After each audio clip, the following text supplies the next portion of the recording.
Welcome to the Scenario Podcast, your guide to mental health and well-being. Each episode, we uncover practical tools, discuss expert insights, and explore how supplements can transform your mental health journey. Get ready to learn, grow, and thrive with us. Welcome back to the Deep Dive. Today, we're starting not exactly on the track or the court, but really inside the athlete's head. Because let's face it, once the physical stuff becomes second nature, what really separates the absolute best from the just plain good, it's mental discipline, right? We've all seen it. That incredibly gifted competitor who just kind of falls apart when the pressure really mounts. So our sources today, they treat the mind less like some mystery box and more like a muscle, something you have to train hard, just like your quads or biceps. And the biggest takeaway right off the bat is pretty fundamental. Focus. It's not this fixed thing you're, born with or without. It's a skill. It's trainable, like building strength or endurance. And you can actually improve it dramatically. So our mission today, for you listening, is to pull out the really actionable techniques, the stuff that lets athletes, and honestly you too, in your own high-pressure situations, keep mind and body working together when it all counts. We need those secrets to mental toughness. And it's really important we pin down what focus actually means here in sports psychology terms. It's not just concentrating generally. We're talking about two specific things. First, directing your attention, really zeroing in on the relevant stuff happening around you, what matters right now. And second, keeping that attention steady, holding it over time, even when, your own thoughts are buzzing or distractions are popping up everywhere. This kind of mental training, it's foundational because it really touches every single part of performing at your peak. It boosts consistency, sharpens your decision-making when the pressure's on, helps you bounce back fast after you mess up, because everyone does, and it's the absolute bedrock for controlling your emotions during competition. It really stabilizes the whole system. Okay, let's unpack this. So if focus is this powerful engine, what does it actually let an athlete do? In the thick of it, our sources kind of boil it down to three key actions. Focus lets you block out distractions, stay completely in the present moment, not thinking about the last point of the final score, and execute movements with real precision. That sounds like the winning combo. And the connection between that mental state and your physical body, it's really deep. When an athlete stays focused, stays composed, they actually get better at controlling their physiology. We're talking managing heart rate, managing arousal levels, and that is the key defense against choking. When the pressure spikes, a calm mind keeps the heart steady, stops those fine motor skills from falling apart. That's a massive edge. That makes total sense. Okay, so if it's a skill, we need tools, right? We need ways to build that baseline calm and concentration. Let's dig into the pillars. First one up, mindfulness and meditation. Ancient stuff, but why is it still so effective for athletes today? Well, they work because they essentially train the brain to be more flexible, more adaptable. The aim isn't really to empty your mind completely. It's more about training it to stay calm, stay attentive, and adapt quickly when things get stressful. And the main benefit isn't just, feeling relaxed. It's boosting that present moment awareness, which directly tackles performance anxiety. Anxiety lives in the future, right? Awareness locks you into now. And the sources seem to stress starting simple, like just with breathing, specifically diaphragmatic breathing. Can you walk us through how that works and why it helps? Absolutely. So when we get stressed, our breathing gets shallow, right up in the chest. That just feeds the fight or flight response. Diaphragmatic breathing, breathing deep into your belly so it rises, holding for a second, then slowly breathing out, that actually flips the switch. It activates the parasympathetic nervous system. It basically tells your brain, hey, we're okay, we're safe. Doing this regularly, even just 5 minutes a day, maybe with an app to guide you, it physically lowers stress hormones like cortisol. It makes your brain ready for focus, not panic. Okay, so we build that inner calm, that present focus. How do we then take that clarity and sort of preload it for performance before the game even starts? That brings us to visualization or imagery. Right. This is where mental prep meets actual performance. Visualization is basically mental rehearsal. You're strengthening the brain pathways for doing something correctly, but without the physical wear and tear. For your brain, vividly imagining making 10 perfect free throws is almost as good as actually shooting them. But I'm guessing it's more than just, closing your eyes and thinking positively. The sources really push for full immersion. Exactly, yeah. It has to engage all the senses. You don't just picture yourself performing well. You need to feel the grip on the racket or the ball, hear the crowd, but maybe also practice filtering it out. Notice the rhythm of your own breathing as you execute perfectly. That multisensory practice builds real confidence and makes those high-pressure moments feel less shocking, less new. It makes the tough stuff feel, well, almost natural. Mm-hmm. And that natural feeling, that flow, can get totally derailed by an athlete's own head, right? That inner critic. How do we manage that chatter? Using positive self-talk. Oh, the inner voice is huge, and our sources are clear. Effective self-talk isn't just generic positivity. It's a targeted strategy to deliberately replace those negative, unhelpful thoughts as they pop up. It takes mental effort, no doubt, policing those thoughts, but the payoff is significant. Can you give us some examples? Like, how does it change depending on whether it's before, during, or after performing? Sure, it needs to fit the moment. So before you compete, you want something empowering, confidence-boosting. I'm ready. I've trained for this. I'm focused. During the action, it shifts to be more tactical, more process-focused. Stay calm, eyes on the target, smooth technique. And maybe the most crucial time is after a mistake. The self-talk have to be forward-looking. Okay, reset. Focus on the next play. That little mental nudge stops you from spiraling and keeps your attention where it needs to be on what's next, not what just happened. That's a really important bridge, internal training turning into concrete actions. Okay, let's shift gears a bit. From internal work to external structure, the tools you use right before and during the actual performance. First up, pre-performance routines. Yeah, for top athletes, these are absolutely essential. They're basically a consistent sequence of actions, mental and physical, that act like a switch for the brain. Tells it, okay, it's go time, performance mode, on in. The huge benefit is consistency. If you always prepare the same way, you tend to bring the same focused mental state to every competition, no matter where you are or who you're facing. And we're not talking super complicated rituals here, are we? No, not usually. Often it's simple stuff, done in the same order.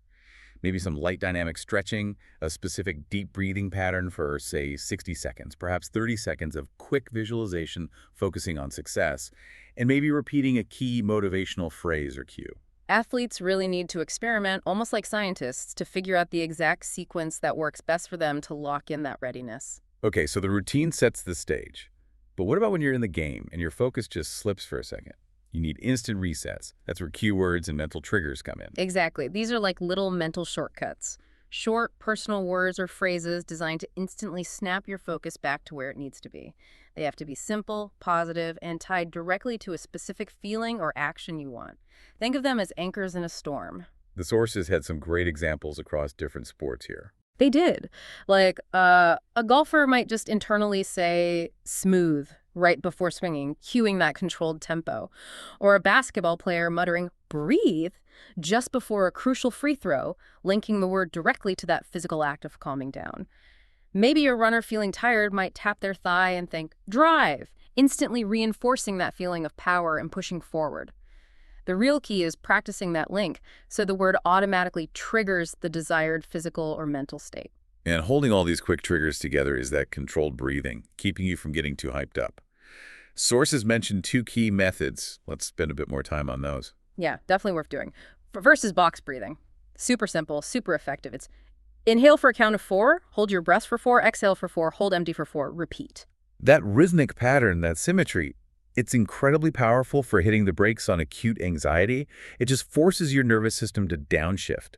Apparently, Navy SEALs use this exact technique. Okay, so box breathing for a quick calm down. What about the second one, rhythmic breathing? How's that different? Rhythmic breathing is more for sustained effort, especially in things like running, cycling, swimming. It's about syncing your breath directly to your movement pattern. So a runner might breathe in for, say, 2 strides, then out for 2 strides, or maybe in for 3, out for 3. This conscious linking makes sure your oxygen intake is steady and efficient. It prevents that kind of ragged, panicky breathing that signals your body is freaking out and leads to fatigue faster. With practice, it becomes automatic and really helps manage effort and emotion over longer periods. But let's be real, and this is maybe where the real mental toughness shows. Even the best athletes lose focus sometimes. It happens. The question isn't if it'll happen, but how fast you can snap back. Which brings us to focus recovery strategies. Okay, here's where it gets really interesting. The sources talk about this micro reset. It's like a 3-step emergency procedure for your brain to stop a downward spiral. Can you break down those steps and maybe talk about the hardest part? Yeah, the steps sound simple, but they take real discipline. Step 1, take 1 deliberate deep breath. That's the physical interrupt. Acknowledge the distraction or the mistake you just made, and this is key, without judgment. Just notice it. Okay, that happened. Immediately use a pre-planned cue word, something like, next play or reset or focus to pull your attention straight back to the immediate task at hand. And you've hit it. The hardest part is step 2, that no judgment bit. Our instinct when we mess up is to beat ourselves up, right? Ugh, I can't believe I did that. But that self-criticism just layers on more anxiety and pulls you further away from performing well. Elite athletes practice letting the error go instantly. They see the mistake as just information, not some reflection on their worth, and they immediately redirect their energy forward. That acceptance piece is the vital bridge back to being focused. Wow, yeah, stopping that self-criticism loop. Yeah. That sounds incredibly powerful. Okay, shifting slightly again, let's look at the structure that supports all these in-the-moment tactics. Long-term goal setting. The sources bring up the SMART method-specific, measurable, achievable, relevant, time-bound. We've heard that before. But they stress a really crucial distinction athletes need to make to manage anxiety. Absolutely. And that distinction is all about prioritizing process goals over outcome goals. Outcome goals are the big results, right? Winning the game, getting the gold medal, setting a record. Process goals are totally different. They focus only on the actions and behaviors that are directly within the athlete's control. Things like improving your footwork drills, executing a specific serve technique correctly 8 times out of 10 in practice, or maintaining a certain heart rate zone during training runs. And why is focusing on process so vital for keeping your head in the game? Because outcome goals often depend on things outside your control. The opponent's performance, the referee's calls, luck. Focusing only on winning creates a ton of pressure and anxiety about things you can't actually manage directly. But when you focus entirely on the process, the next step, the technique, the effort, the things you can control, you keep your mind clear and calm. You basically remove the fear of falling short of an external result. It keeps your attention locked right where it needs to be, on doing your job well, moment by moment. Which ties perfectly into the next idea, task-focused attention. That absolute discipline of keeping your mind only on those controllable actions. Yeah, you see great examples of this everywhere, like swimmers who train themselves to think only about their stroke rhythm and pull efficiency, ignoring the person splashing in the next lane. Or think about a tennis player concentrating solely on their footwork for the next shot and the contact point with the ball, deliberately not looking at the scoreboard between points. And the sources point out that practicing under simulated pressure really helps build this skill. It forces you to maintain task focus even when your brain is screaming at you to worry about the score or the clock. And speaking of practice and simulation, these traditional mental skills are getting a real boost from technology these days, aren't they? What tools are popping up in training centers alongside visualization and self-talk? Yeah, tech is definitely adding another layer. One big one is biofeedback. This uses sensors to track things like your heart rate, your skin temperature, even muscle tension in real time. So the athlete can literally see on a screen how their body is reacting to stress and then see how using, say, their box breathing technique directly changes those numbers. It provides instant, concrete proof that the mental skills are working, which is really motivating. And then you've got virtual reality training. VR can create incredibly realistic simulations of high-pressure game situations like stepping up for the final penalty kick in a packed stadium or facing match point. It lets athletes practice staying calm, running through their routines, and maintaining focus in a super realistic but safe environment. It's almost like exposure therapy for performance anxiety, making the real thing feel a bit less intimidating. Okay, so we've gone deep on the mind, the techniques, the tech. But focus doesn't just happen in isolation. Yeah. It depends heavily on basic physical health and even the social environment. Let's touch on that holistic picture. First off, nutrition. How does what you eat affect your mental game? Hugely. Your brain is an energy hog, and it needs steady, quality fuel to stay sharp. Focus really relies on stable blood sugar levels. That means getting enough complex carbohydrates for sustained energy, lean proteins for neurotransmitter function, and those important omega-3 fats for brain health. If an athlete skips meals or loads up on sugary drinks and processed junk, they get these energy spikes and crashes. And those crashes directly translate to lapses in focus, mental fog, and fatigue. Hydration is also critical. Even being slightly dehydrated messes with reaction time and thinking clearly. And sleep, we all know, is key for muscle recovery. But what's a direct hit to focus if you're not getting enough? Sleep is basically when the brain does its maintenance and resets. During deep sleep, it clears out metabolic waste, consolidates memories and learning, and balances crucial stress hormones like cortisol. The sources are really clear on this. Consistently getting less than that optimal 7 to 9 hours a night. It leads directly to higher resting heart rates, elevated cortisol levels throughout the day, and significantly worse concentration and decision-making. You just can't be mentally sharp or emotionally stable if you're running on fumes. It's fighting physiology. Okay, last piece of the puzzle. The team environment. Focus feels like such an individual thing, but how can the team dynamic either boost or sabotage someone's mental readiness? Well, think of a positive team environment as kind of a mental buffer zone. When there's trust, good communication, and genuine support among teammates and coaches, it reduces a lot of unnecessary background stress and distraction. Knowing your team has your back frees up mental energy. You're not worried about internal conflicts or politics. You can just focus on your role. That directly builds confidence.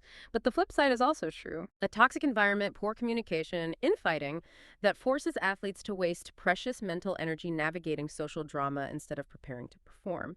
It absolutely undermines mental readiness. This has been a really thorough deep dive. We started out saying physical skill isn't enough, and now we've really mapped out how to build that other essential half, mental strength.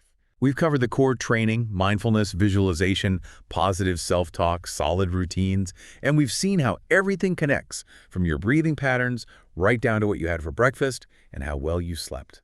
So what does this all mean? I think it means that peak athletic performance really happens when that raw physical talent meets deliberately trained mental resilience. Mastering focus, learning to handle pressure, that's what turns really good athletes into truly great ones. The ones who stay calm and deliver when everyone else is starting to unravel. And maybe the biggest takeaway, the final thought we want to leave you with, loops back to that focus recovery idea. That success often comes down less to avoiding mistakes altogether, and more to how incredibly fast you can accept them and reset. So if the key is acknowledging distractions or slip-ups without judgment before refocusing, think about this. What distraction or maybe what internal failure in your own life, at work, at home, do you need to stop fighting and judging yourself for? What if you just acknowledge it and then deliberately move past it? Go train that mental muscle. Thanks for tuning in to the Scenario Podcast. Don't forget to visit scenario.com for more expert tips, articles, and supplements designed to support your mental health. If you enjoyed this episode, remember to subscribe and share it with a friend. Until next time, take care of yourself.